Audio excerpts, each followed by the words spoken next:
Good morning. Oh, I hope you can hear me pretty good. Um, it's one of those mornings where a spirit of shook me gently about 4:30 a.m. and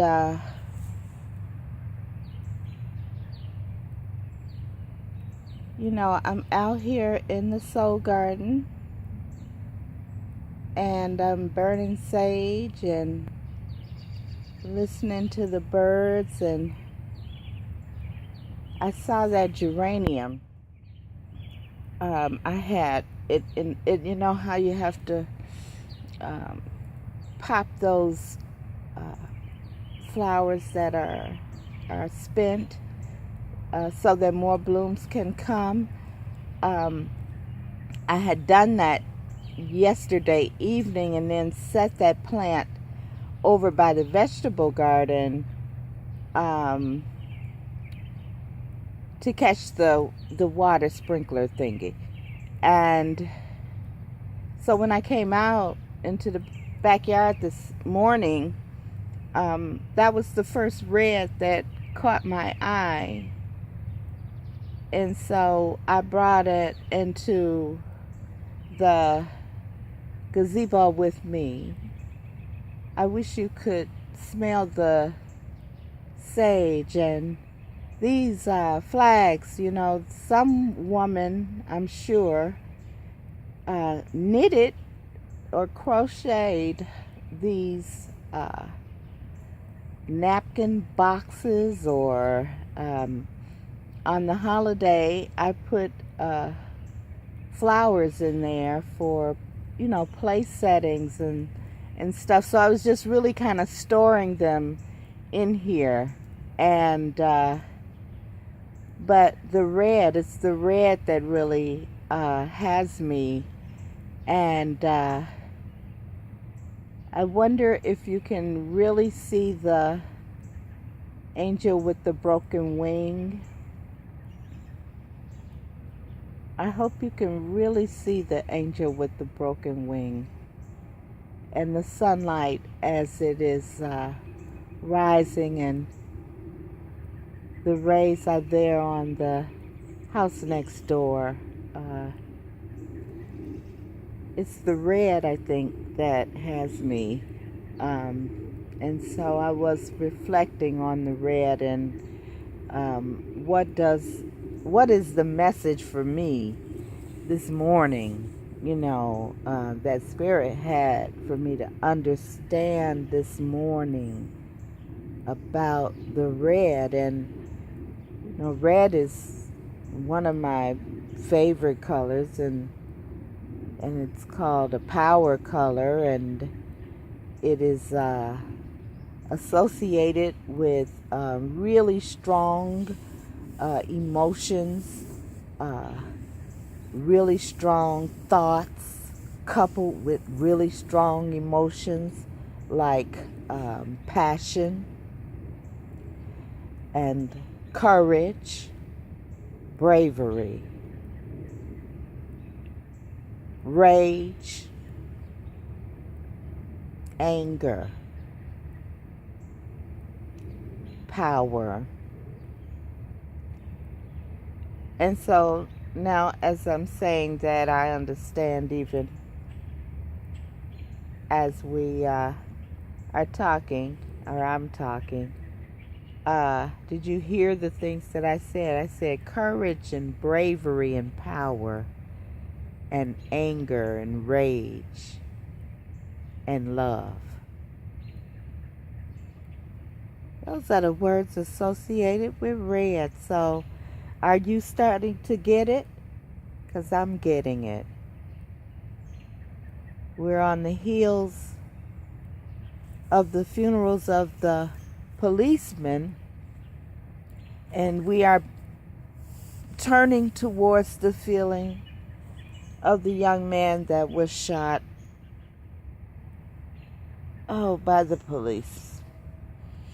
And these are the prevalent emotions, aren't they? Anger and rage and power and courage and bravery and love.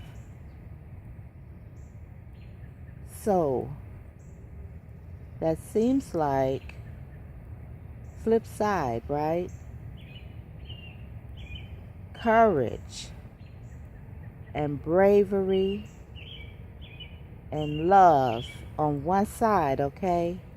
And then we'll put the rage and the anger, which comes from hate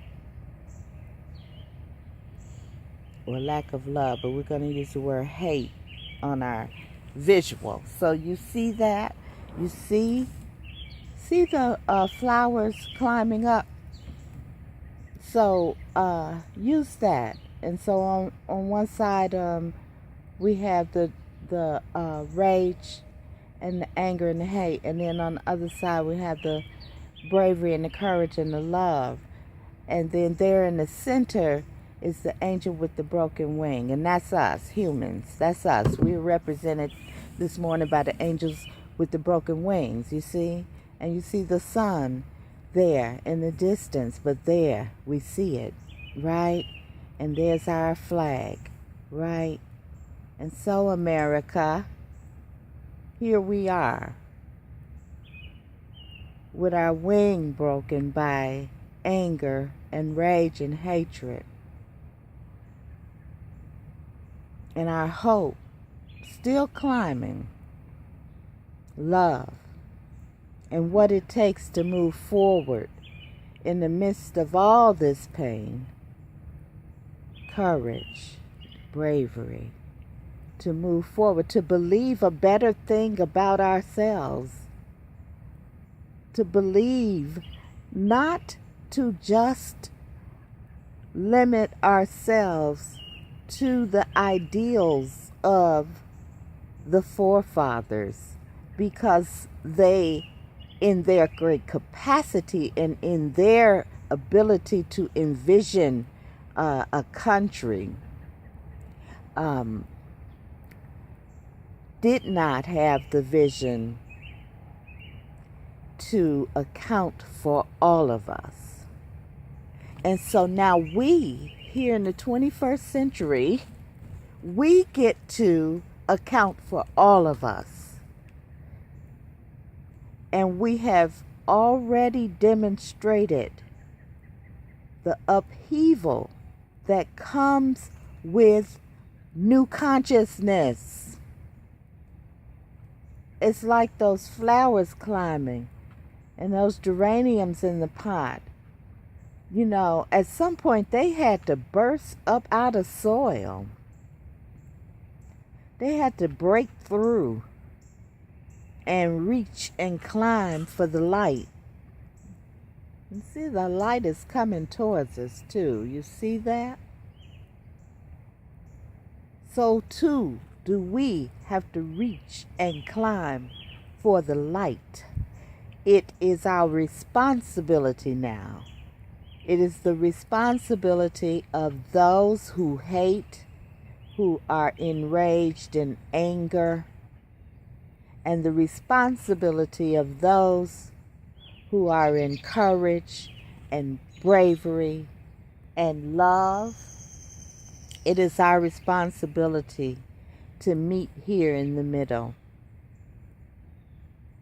and to understand the nature of the hatred, the anger, and the rage, where it comes from, to understand the story and to tell the story. We have to say things out loud so that they can be understood by everyone. We have to talk about the anger and the fear and the rage, right? We have to say, I am angry. I am in fear. I am in pain. I don't know how I got to this place, but I'm here, right? I think my parents and their parents and the parents before them. And I think the media, and I think the history books, and I think everything that I've ever been taught as a white person has led me to this moment to be filled with fear, anger, rage, and to be concerned because I have led the privileged life. I have led the privileged life. My children lived the privileged life. My parents lived the privileged life. And whether my pockets are full or pretty darn near empty, I have always had my whiteness to rely on, to say when all else is going to hell, I have this. And now here at the crossroad, we find that this was an illusion, and that there have been many lives damaged in my insistence upon holding on to this illusion, because life is certainly a difficult prospect. But I want you to look at your brothers and sisters who are black and brown and know that that same history, your great-grandparents and on, grandparents, parents, self, and your children in their privilege, has created for us a living hell where we can be shot. And at this point, in our hatred and anger and rage, we are killing children, we are killing each other. Men are angry at women and are hurting them. We are hurting ourselves with drugs and alcohol. And then I really want to say, for my black middle class, you have a little bit of the illusion as well. The illusion is that you made it, but it's an illusion, because that which they do to the least of us, if you are in spirit, you know that they do to you also. And you know that you can be as good as you can get and still not be good enough. We have seen that in the White House. And so this is a time in our frustration for everyone to come to the realization that it's only one of us here, black people, white people, brown people, all these colors that we use to describe each other. It's time to move over to the other side of the red, to the love, to the courage and the bravery, because that's what it's going to require. We're going to have to learn that love is the most powerful force and not money. We're going to have to accept that, because money has ruled for thousands of years, and yet here we have used up all the water nearly in the oceans, rivers, and lakes. We have cut the tops off the mountains. This is what money does. We have really co-opted energy and parcel it out to poor people for dollars that they can barely afford. And if they don't pay, we turn the power off, and so they aren't allowed to have access to energy, which is a gift of love, an expression of love that money has co-opted. And so we are angry, and we are afraid, and we are ready. We're at the crossroad. And so what can courage and bravery and love do for us? white and black and brown and humanity. What can that do for us? Well, here in America, I want to propose that we begin very similar to the way the addicts begin when they're ready to surrender. There is a surrender required here from all of us, that in the construct that we have been living in, we have gone as far as we can go. And we have to let it go. And we have to say that I admit that I'm powerless over my racism. I admit that I'm powerless over my blackness. I admit that I'm powerless over greed. And all these things have caused our lives as Americans to become unmanageable. And so we have to make a decision to turn our lives over to love and courage and bravery. You know what I mean? We have to decide this is what we're going to do. And if we can agree that it is time to decide, well, we can move forward in those 12 steps. I talked to you in the last video about the hashtag Do Better challenge. And many of you said that you liked that idea and you understood. This was the night that the police officers were shot and killed and wounded, and the black woman was wounded. This is the uprising night after the deaths of our brothers in Minnesota, and really it's a culmination of all of the recent deaths. The Do Better challenge, but I haven't seen very many people make a statement about what they are going to do better. And so I want to put the challenge forth to you again, that you do realize there is no one out there to save us. It will be us doing the difficult work of owning where we are, and yes, with our good hearts and we're great people and all that, but we still have to do better. We have to do the difficult things now. It is time. You can no longer sit on perch and click like and feel like you've taken an action. It's not enough. It's time to do better. And so, truth and reconciliation is what I'm proposing. And I have a partner in this proposition who is a medical doctor and will reveal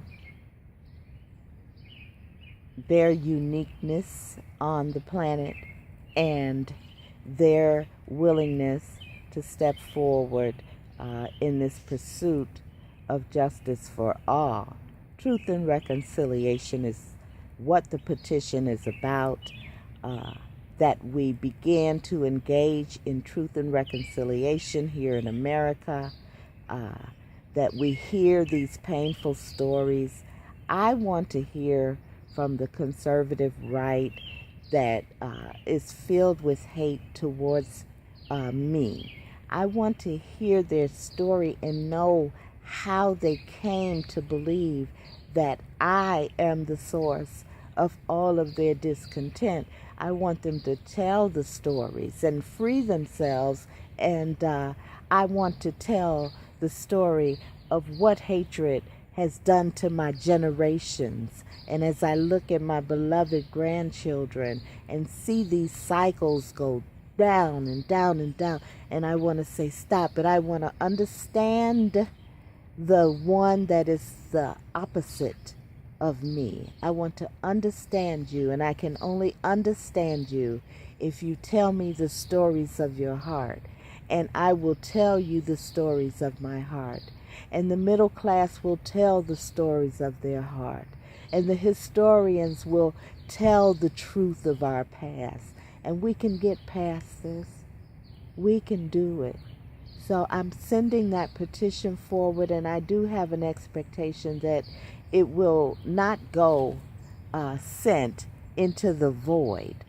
I believe there are open arms waiting for this